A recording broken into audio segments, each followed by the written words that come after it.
सर्वमङ्गलमाङ्गल्ये शिवे सर्वार्थसाधके சரண்யே திரம்பிகே கௌரி நாராயணி நமஸ்துதே. அனைவருக்கும் வணக்கம். இந்த காணொளியில் நாம் காண இருப்பது குரு கெடுக்கும் லக்கணங்களை தான் இந்த காணொலியில் பார்க்க போகிறோம். குரு என்பது ஒரு இயற்கை சுபகிரகம். குரு பார்த்தால் கோடி நன்மை கோடி குற்றம் நீங்குகிறோம். ஆனால் இந்த குருவுடைய பார்வை என்பது பொதுவாக எல்லா லக்கணங்களுக்குமே, உதாரணத்துக்கு மிதனம், கன்னி, ரிஷப, துலா லக்கணம் போன்ற அனைத்து 12 லக்கணங்களுக்குமே குருவுடைய பார்வை என்பது பலவிதமான குற்றங்கள் நீக்கி நன்மையே செய்யும். ஆனால் சில லக்கணங்களுக்கு குருவுடைய திசை மிக கடினமான திசையாக, மிக கஷ்டங்கள் திசையாக இருக்கிறது.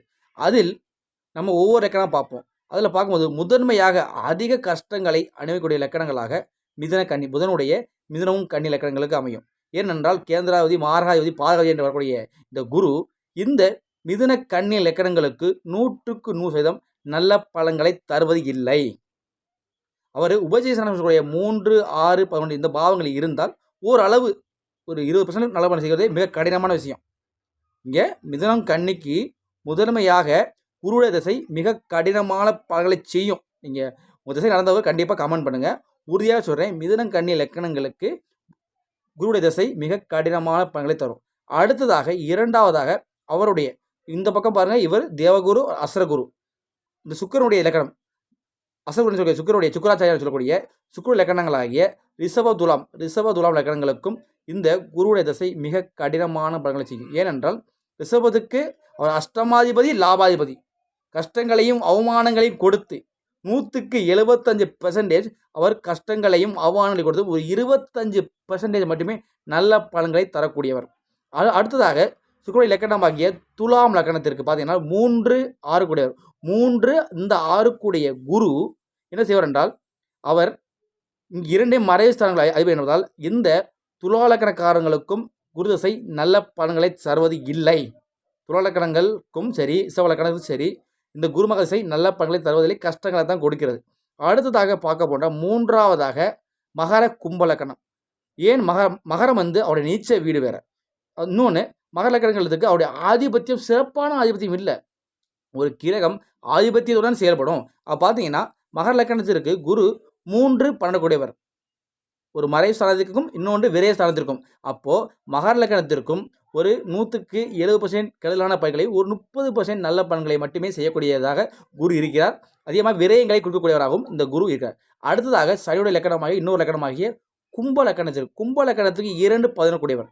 2, 11 தனாதிபதி அவர் தான், லாபாதிபதி தான். பணம் போன்றவற்றை கொடுத்தாலும் கூட பொதுவாக 2ஆம் இடம் என்பது மாரகஸ்தானம் என்பதால் சில நேரங்களில் அவர் மாரகத்தையும் கொடுத்து விடுகிறார். அப்போது 50-50 தான். கும்ப லக்கணத்திற்குமே இங்கே குருவுடைய தன்மை என்பது 50-50 மட்டுமே நடக்கும். அடுத்ததாக நாம் காண இருப்பது இந்த சுக்கிரன், புதன், சனி இந்த 3 லக்கணம் பார்த்துட்டோம். அடுத்து அவருடைய அதி நண்பர்களாகிய செவ்வாய், அடுத்ததாக சூரியன், அடுத்ததாக சந்திரன், இவங்க லக்கணங்களை பார்க்க போகிறோம். அடுத்து செவ்வாயுடைய லக்கணத்தை பொறுத்த வரைக்கும் மேச லக்கணத்திற்கு பார்த்தீங்கன்னா அவர் 9 கூடிய பாக்கியாதிபதியும் அவர் தான், 12 கூடிய விரையாதிபதி அவர்களால பாக்கியங்களை விரயம் செய்வார். ஒரு விதமான கலப்பு பலன்களை தருவதற்கே இங்கே குரு அவர்களுக்கு வைக்கப்படுகிறார். என்றால் ஒரு 60க்கு 40, 60 பாக்கியம் அடைந்தால் 40 விரயத்தையும் அந்த மேச லக்கணக்காரர்களுக்கு இந்த குரு செய்வார். அடுத்ததாக பார்த்தோம் என்றால் அவர் சிறப்பாக செயல்படக்கூடிய ஒரே லக்கணம் என்றால் செவ்வாயுடைய விருச்சிக லக்கணத்திற்கு குரு மகாசை குரு நல்ல இடங்களில் இருந்து ஏற்படும் போது மிக உன்னதமான பலன்களை செய்வார். ஏனென்றால் இரண்டுமே நல்ல ஆதிபத்தியம். 2ஆம் இடம், 5ஆம் இடம் என்கிற ஆதிபத்தியின் அடிப்படையில் விருச்சிக லக்கணக்காரர்களுக்கு 100க்கு 90% குரு நல்ல பலன்களை மட்டுமே தருவார். ஏன்னா லக்கணத்தில் யோகாதிபதி வரை 2, 5 கூடிய என்பதால் மிக நல்ல பலன்களை விருச்சிக லக்கணக்காரர்களுக்கு இந்த குரு தருவார். அடுத்ததாக அவருடைய நண்பராகிய சூரியனும் சந்திரனும் மிக க்ளோஸான நண்பர் அவருக்கு. பார்த்தீங்கன்னா கடக லக்கணத்திற்கு 6ஆம் அதிபதியாகவும் வரக்கூடிய இந்த குரு 6, 1 கூடிய கடன், வம்பு, வழக்கு, எதிரி போன்ற விஷயங்களை கொடுப்பார். அதையும் கொடுப்பார், பாக்கியம் கொடுப்பார். 2 கலப்பு பலன்களை தருவார். அப்போ 6ஆம் அதிபதியுடைய பலன் ஒரு 60%, 40% மட்டுமே ஒரு நல்ல பலன்களையும் குரு எந்த பாவ தொடர்பு வச்சு தான் அந்த பலன். அடுத்ததாக பார்க்கும்போது சிம்ம லக்கணத்திற்கு அவர் 5 கூடியவர் யோகாதிபதி. அடுத்து அஷ்டமாதிபதி வருகின்ற காரணத்தினாலையும் இங்கே சிம்ம லக்கணத்தை பொறுத்த வரைக்கும் இந்த குரு அப்படியே எல்லா நல்ல பலன்களை மட்டுமே செய்வது இல்லை. இங்கே கலப்பு பலன்களாகவே தான் நடக்கிறது.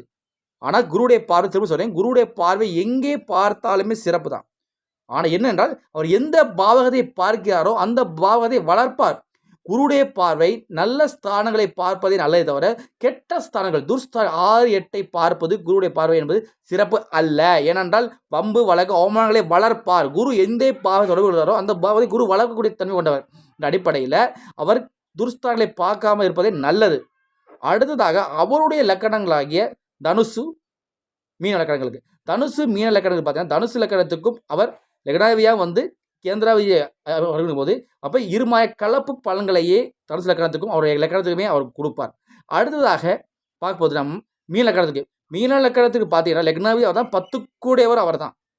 அப்போ இங்கே ஒரு கேந்திர அமைப்புகளில் வரும்போது இங்கேயுமே ஒரு கலப்பு பலன்களைத்தான் அவருடைய லக்கணத்துக்கு சுய லக்கணங்களுக்கே அவர் கலப்பு பலன்களைத்தான் தருகிறார். கஷ்டமும் லாபமும் நன்மையும் தீமையும் இதை கலந்தே தான் கடக்கூடிய ஒரு கிரகமாக தான் இந்த குரு இருக்கார். ஆனால் என்னதான் இருந்தாலும் எந்த லக்கணமாக இருந்தாலும் சரி குருடைய பார்வை மிக நல்ல பலன்களை செய்யும். இந்த பாவத்தை பார்க்கிறார் அந்த பாவத்தை வளர்ப்பார். திரும்ப சொல்கிறேன், எந்த பாவகத்தை பார்க்கிறாரோ அந்த பாவத்தை வளர்ப்பார். அவர் 6, 8 பார்க்காம இருப்பது சிறப்பு. மற்ற பாவங்களை பார்க்கும்போது எந்தவித தோஷங்களாக இருந்தாலும் சரி அதை நீக்கக்கூடிய தன்மை இந்த குருவுடைய பார்வைக்கு உள்ளது. குருவுடைய பார்வை எந்த லக்கணமாக இருந்தாலும் சிறந்த பலன்களை செய்யும். ஆனால் குருவுடைய திசை என்பது இந்த லக்கணங்களுக்கு கண்டிப்பாக கஷ்டமாக தான் இருக்கும். ஒரு விதமான கலப்பு பலன்களை நான் முதல் சொன்ன லக்கணங்களுக்கு கடினமாகவும் மற்ற சொன்ன லக்கணங்களுக்கு ஒரு மாதிரியான கலப்பு பலன்களையே குரு தருவார். குரு சுவர் என்றால் அள்ளி கொடுத்துருவார், எந்தமே கஷ்டமே இருக்காது, அப்படிலாம் கிடையாது. குருடைய லக்கணங்களிலுமே கஷ்டங்கள் ஏற்படுகிறது. இப்போது இந்த காணொலியில் பார்த்தவங்க உங்களுடைய லைஃப்பில் எப்படி குரு மாதம் என்றதை கண்டிப்பாக கமெண்ட் பண்ணுங்கள். நன்றி, வணக்கம். திருக்குறிப்பு தொண்டன் ஜோதிட நிலையம், காரைக்குடி, கோட்டையூர் ஜோதிடர் அழகு சண்முகம். நன்றி, வணக்கம். வாழ்க வளமுடன்.